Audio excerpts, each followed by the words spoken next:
Friends, വർഷങ്ങൾ കഴിഞ്ഞിട്ടും ഒരു സംഭവം നിങ്ങളെ വല്ലാതെ അലട്ടിക്കൊണ്ടിരിക്കുകയാണോ? അതൊരു വ്യക്തിയാകാം, ബ്രേക്കപ്പ് ആകാം, നിങ്ങൾ തന്നെ ചെയ്ത ഒരു തെറ്റാകാം. നിങ്ങളെ അതിങ്ങനെ വല്ലാതെ അലട്ടിക്കൊണ്ടേയിരിക്കുകയാണ്. നിങ്ങളെ ഇപ്പോഴും ആ സംഭവമല്ല നിയന്ത്രിച്ചുകൊണ്ടിരിക്കുന്നത്. ആ ഒരു സംഭവത്തിൽ നിന്ന് നിങ്ങൾക്കുണ്ടായിട്ടുള്ളൊരു ബിലീഫ് സിസ്റ്റം ഉണ്ട്. ആ ബിലീഫ് സിസ്റ്റമാണ് നിങ്ങളെ ഇപ്പോഴും നിയന്ത്രിച്ചുകൊണ്ടേയിരിക്കുന്നത്. ഇപ്പോൾ ഒരു ഉദാഹരണം പറയുകയാണെങ്കിൽ, നിങ്ങളൊരു വ്യക്തിയുമായിട്ട് പ്രണയത്തിലായിരുന്നു. നിങ്ങൾ പിന്നീട് ബ്രേക്കപ്പ് ആയി. ഈ ബ്രേക്കപ്പ് ആവുക എന്ന് പറയുന്നത് ആ ഒരു വ്യക്തിയുമായിട്ടുള്ള റിലേഷൻഷിപ്പാണ് അവിടെ അവസാനിച്ചിട്ടുള്ളത്.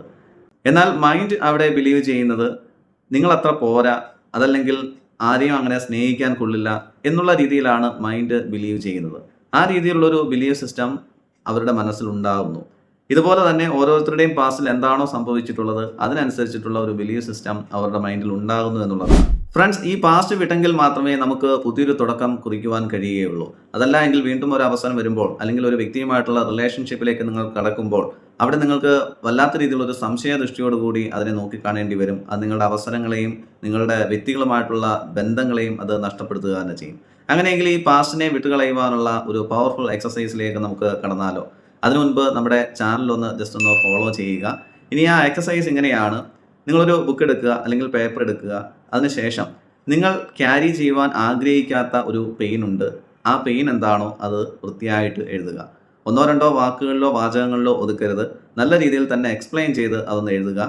അതിനുശേഷം നിങ്ങൾക്ക് അതിൽ നിന്ന് കിട്ടിയിട്ടുള്ള ഒരു പാഠം എന്താണ്, എന്ത് ലെസൺസ് ആണ് നിങ്ങൾക്ക് അതിൽ നിന്ന് കിട്ടിയിട്ടുള്ളത്, അത് നല്ല രീതിയിലൊന്ന് എഴുതാനായിട്ട് ശ്രമിക്കുക. ഇതൊരു പ്രാവശ്യം എഴുതിയെന്ന് കരുതി ഉടനെ തന്നെ ഹീലിംഗ് സംഭവിക്കുകയില്ല. 3, 4, 5 തവണ എഴുതി കഴിയുമ്പോഴേക്കും അതിൽ നിന്നുള്ള പാഠങ്ങൾ നിങ്ങൾക്ക് ഉൾക്കൊള്ളുവാൻ കഴിയും. അതിൽ നിന്ന് വന്നിട്ടുള്ള വേദനയെ നിങ്ങൾക്ക് വിട്ടുകളയാൻ കഴിയുമെന്നുള്ളതാണ്. നമ്മൾ വെറുതെ ഈ പാസ്റ്റിനോട് യുദ്ധം ചെയ്തിട്ട് ഒരു കാര്യവുമില്ല. പാസ്റ്റിനെ നമുക്ക് മാറ്റുവാനോ ഫ്യൂച്ചറിനെ നമുക്ക് കൺട്രോൾ ചെയ്യുവാനോ കഴിയില്ല. കാരണം നമ്മുടെ യഥാർത്ഥ പവർ നിലനിൽക്കുന്നത് ഈ ഒരു നിമിഷത്തിലാണ്.